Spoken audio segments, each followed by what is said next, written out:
insurance markets or Medicare and Medicaid. But with sweeping new health care reform, there's going to be increasing pressure on finding ways to reduce costs. So what will it all mean for your bottom line? Andrew Rubin is the Vice President of Clinical Affairs and Affiliates at NYU's Langone Medical Center, joining us now. And it makes you wonder, Andrew, as there is this pressure on insurance companies, they're responding to health care reform, there are these rising costs. What's it going to mean for Americans out there? What kind of different insurance policies might we be getting? So you remember, we got to step back here and recognize that healthcare reform was insurance reform, so people can get healthcare insurance, but also a way to look at how we provide healthcare and reduce costs.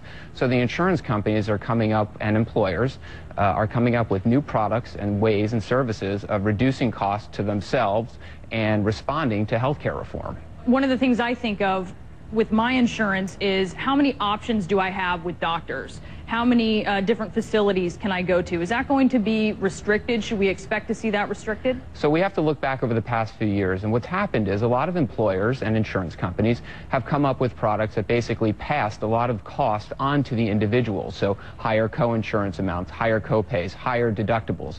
Now we're going to the next generation of plan, which is being tried out in large cities around the country, where they're coming up with sort of subsets of the physician and hospital market and selling these insurance products to individuals and employers, and they're restricting their access to a panel of physicians and hospitals they can choose, but they're going to provide it at a lower cost to employers and individuals. So it's really the next step in healthcare insurance offerings.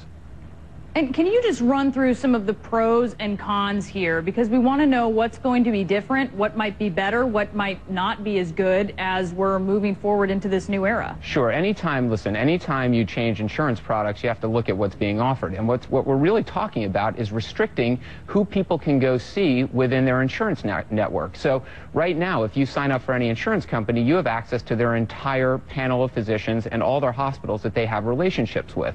Now we're talking about taking a subset of those people, physicians and hospitals, and saying, if you buy this insurance product, you can only go to this subset of people and hospitals, and we'll sell it at a lower price. But the downside to this is that you're really restricting choice that people have. Now, you can continue to choose to go out of network and see whichever physician you want and go to a hospital that may not be in this new network, but you're going to pay a lot more out of network than you're paying now to go out of network. Andrew Rubin, thanks so much for joining us.